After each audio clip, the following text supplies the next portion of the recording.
No final, você já parou pra pensar por que que você tá onde você tá?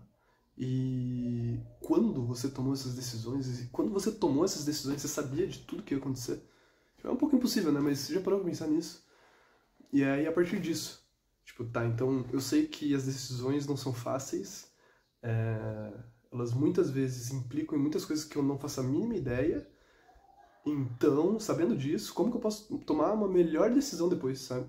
Tipo, por exemplo, a faculdade. Eu tomei a decisão de faculdade, querendo ou não, eu bloqueei um pedaço de 5 anos da minha vida em prol da faculdade e tudo que envolve fazer faculdade e ainda fazer faculdade de psicologia. Então, tipo, que é outra experiência, sei lá, uma pessoa que estuda enfermagem. Mas eu nunca parei pra pensar nisso, sabe? E aí, beleza, eu tô quase me formando, tô no meu 4º ano, indo pro 5º, se Deus quiser. E aí eu fiquei pensando nisso, sabe? Como tipo, o próximo passo vai implicar em tomar outra decisão ou não tomar nenhuma decisão. E isso vai implicar em como que a minha vida vai continuar daqui pra frente, sabe? Tipo, é uma decisão de um mestrado. Isso implica que, de forma involuntária, eu vou precisar estar envolvido com alguma instituição, vou precisar ali estar um período de tempo em algum lugar, eu vou estar comprometido, tipo, fisicamente, emocionalmente. São várias coisas que você despende, sabe, no processo de escolha. E aí, diante de todas essas variáveis, como que a gente pode pensar isso? Tipo, o que pode ajudar a gente a tomar uma decisão? O que a gente leva em consideração, o que a gente não leva? No caso, depois, acho que isso serve para quem tá durante a faculdade, mas também serve para quem tá, tipo, depois da faculdade, assim. Que é muito lógico, tipo, vou terminar a faculdade, eu vou ir trabalhar. Ou vou terminar a faculdade e vou para pós-graduação. Enfim, bate aquela ansiedade de você não saber para onde você tá indo. São várias implicações, assim, eu fico pensando nisso. Como um simples processo de escolha pode, enfim, impactar uma vida inteira, né? E aí a questão e a proposta desse vídeo é como a gente pode pegar algumas coisas da orientação profissional e da orientação profissional de carreira que acho que tem muito bem esse processo de escolha, né? Que eles falam sobre processos de escolha. Então, como que a gente pode pensar esse processo de escolha numa ótica da psicologia? E, cara, e aí vai para infinitos planos. Tipo, o foco é a carreira, profissão, etc. A questão é que as pequenas coisinhas que a gente faz durante o dia, durante o mês, durante o ano, vai construindo uma vida. Só um aviso rapidinho, nada do que a gente conversar aqui dispensa um psicólogo, então, um processo de orientação profissional. Então, se você se identifica com muitas coisas que eu vou falar, ou tá muito em dúvida, eu recomendo fortemente você ir atrás desse profissional, porque pode salvar de muitas crises que eu já passei e que você provavelmente pode evitar nessa fase. Então, só um disclaimer rapidinho. Deus não abençoa aqueles que querem fazer conteúdo decente e com profundidade. Que seria muito mais fácil só começar a falar de um monte de coisa que passa na minha cabeça sem base nenhuma. E não é isso que eu quero fazer, então vai ser legal depois, na hora que vocês verem como as visões psicanalítica, ou como diferentes visões, na real, né, elas podem ter, tipo, acho que pontos de congruência, assim, entre as coisas e como elas podem nos ajudar a tomar decisões. Mas afinal, o que a psicologia pensa, né, sobre tudo isso? O que a gente tem de... O que a gente pode ter como apoio? Acho que mais como uma muleta para entender todo esse processo, sabe? De forma geral, a gente pode entender que não é um processo simples, né? E aí, porra, diversas pessoas se debruçaram sobre isso para tentar entender.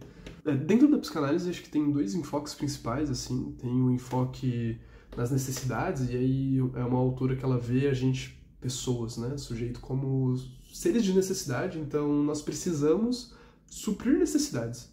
E a profissão é um jeito de suprir essas necessidades. E essas necessidades, elas são formadas ao longo da vida, assim. É bem brisa. Hoje não se utiliza muito essa teoria, quando a gente pensa em escolhas e tal, mas ela fala que em lares com cuidado, as pessoas tendem a ir para profissões voltada para as pessoas, e lares, famílias muito voltadas para obter regras e normas tenderiam para tipo, dados, coisas assim. Mas hoje em dia não é muito contemporânea essa teoria.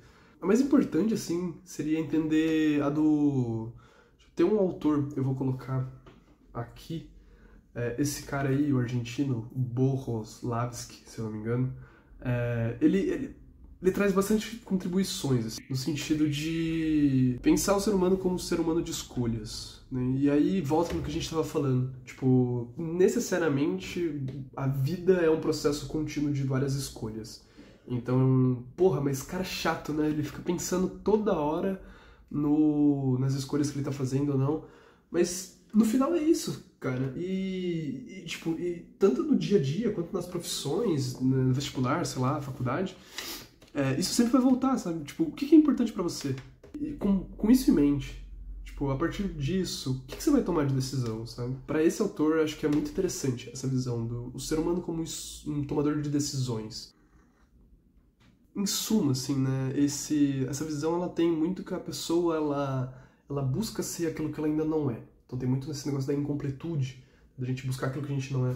Eu tenho algumas considerações a respeito disso, sabe? Tipo, pra mim é muito desconfortável pensar que a gente sempre tá na busca daquilo que não é. É um pouco triste também, né? Porque, pô, você nunca tá feliz, não necessariamente feliz, né?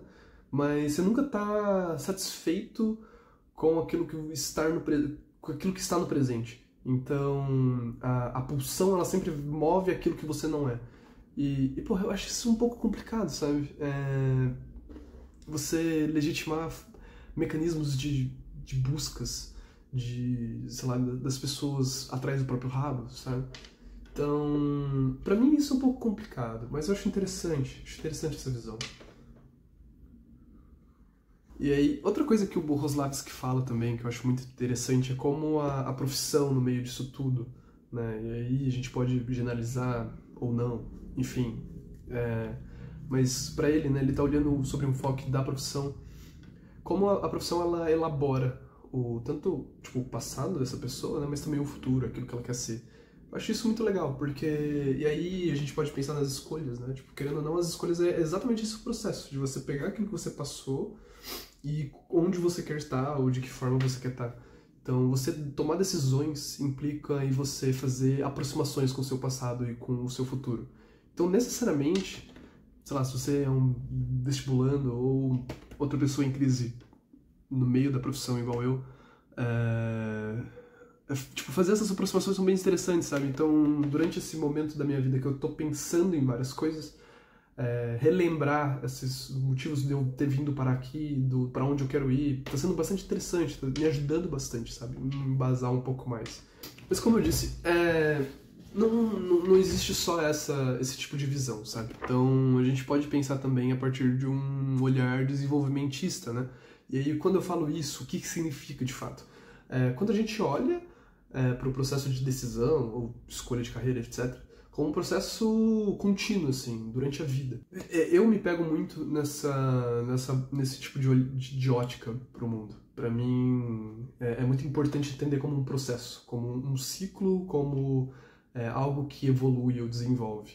Mas o desenvolvimento acho que é uma coisa interessante de parar pra pensar, porque desde pequeno a gente vai, enfim, galgando ali posições físicas, né, etárias, sociais, e isso vai nos construindo também como sujeito. Então, parar pra pensar nisso também é bastante interessante, no quesito, tipo, o que eu estou pensando em fazer foi aquilo que esteve sempre desenhado pra mim, aquilo que eu quero, é o meu contexto social, aquilo que as pessoas falaram pra mim, aquilo que eu sempre quis. Acho que isso é muito interessante, muito potente também. Tive um pequeno contratempo aqui, uma cigarra entrou no meu quarto e aí eu tenho medo de cigarro.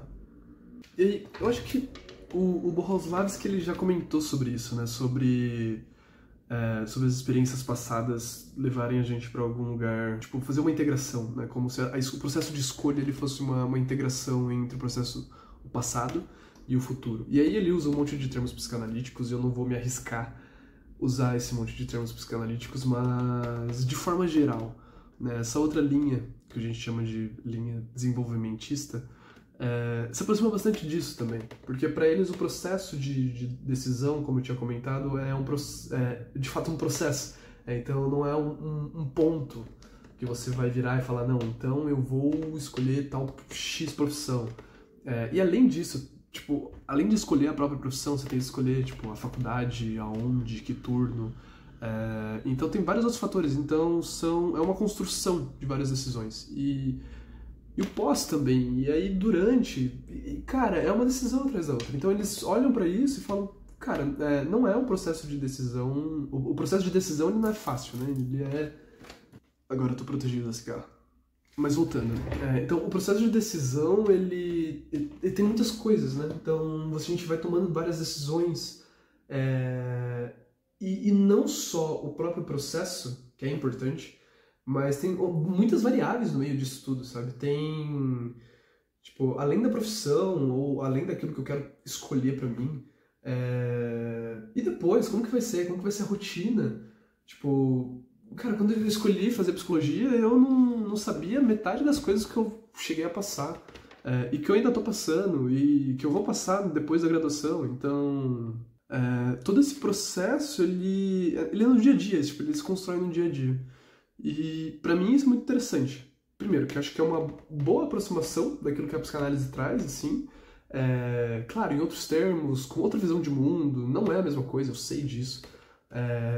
Mas é ver como as teorias elas conversam, tipo, elas estão vendo o mesmo fenômeno do mundo. Então, no final eles estão tentando explicar as mesmas coisas. Então, isso eu acho muito bonito, inclusive. E aí tem um cara no meio dessa teoria, que se chama Donald Super, alguma coisa assim, e ele traz muitas contribuições assim pra gente pensar o processo de escolha. Acho que o principal delas o quesito que ele chama de maturidade vocacional, sabe? Acho que voltando ao assunto da adaptabilidade de carreira, ele basicamente seria esse processo, né, de você entender como como se as variáveis ajudassem a vocês tomar uma decisão. E aí, durante os estudos dele, ele traz alguns fatores, assim, tipo, afetivos e cognitivos. Eu não sei se vou conseguir lembrar de cabeça, então eu peguei uma colinha. Ele teria, tipo, o que seria o processo afetivo dentro da maturidade vocacional ou também adaptabilidade de carreira. Ele chama de disposição para planejar e a exploração. Toda tomada de decisão acho que acompanha um pouco disso, sabe? De você... Primeiro, você tem que estar disposto, né, a entender a decisão que você vai tomar. E, além disso, você precisa, tipo, explorar, você precisa entender quais são os impactos que aquilo vai ter na sua vida, né? O segundo seria, na parte cognitiva, a gente teria então a informação, a tomada de decisão e a orientação para a realidade. E aí são mais processos que ele entende como funcionais do cérebro, assim, processos executivos, né? Que iriam auxiliar nesse processo de tomada de decisão. E aí, além disso, também acho que é bastante interessante, né, o que esses autores trazem, a ideia de autoconceito. E aí, aqui, cara, eu acho que essa é a parte mais interessante, assim, de entender também o processo de escolha e como que a gente escolhe as coisas. Porque, primeiro, acho que a gente já conversou isso, já trocou uma ideia sobre como as escolhas não são coisas soltas, assim, a gente toma decisões baseadas no nosso contexto e tal. E o autoconceito, ele vem com essa ideia de... É mais importante do que o que o sujeito é, do que a pessoa é o que ela se percebe fazendo, o que ela se percebe, o que os outros também falam pra ela do que ela tá fazendo. Acho que ficou muito confuso, mas basicamente, tipo, um exemplo, assim, sei lá, quando eu era pequeno, minha mãe falava que eu era muito bom em matemática.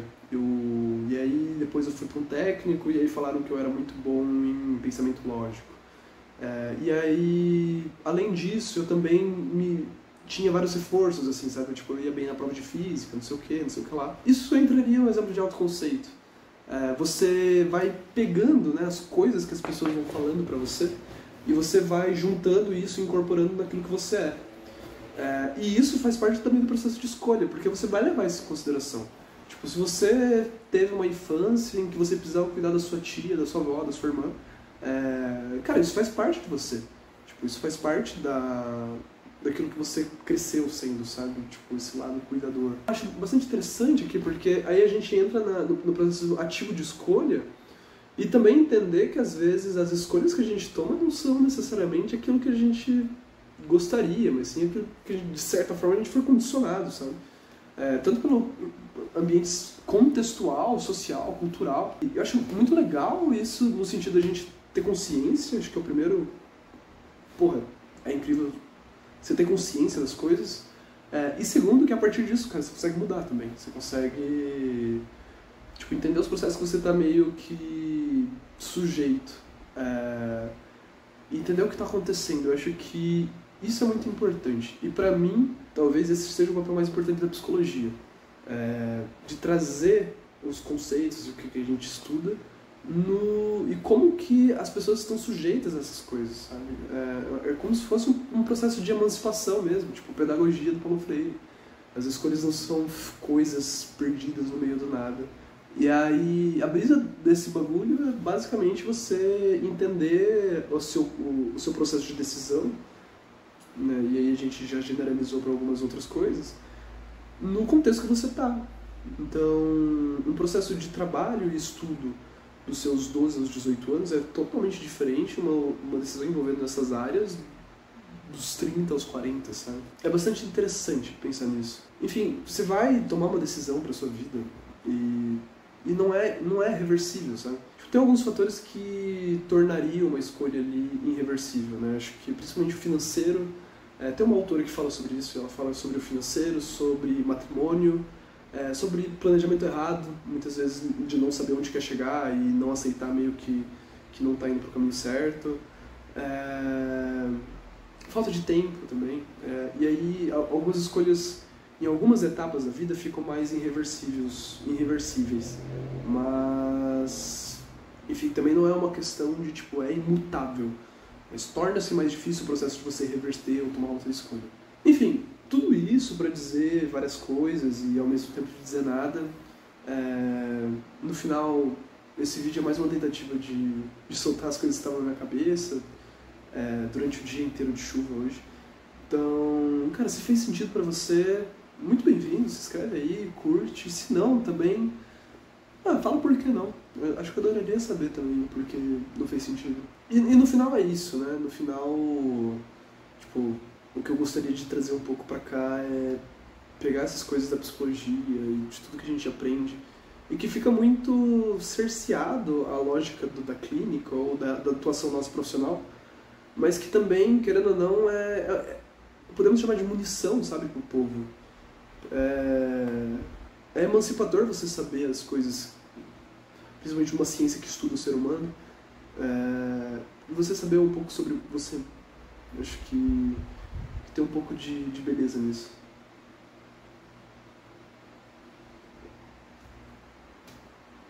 Tchau, tchau.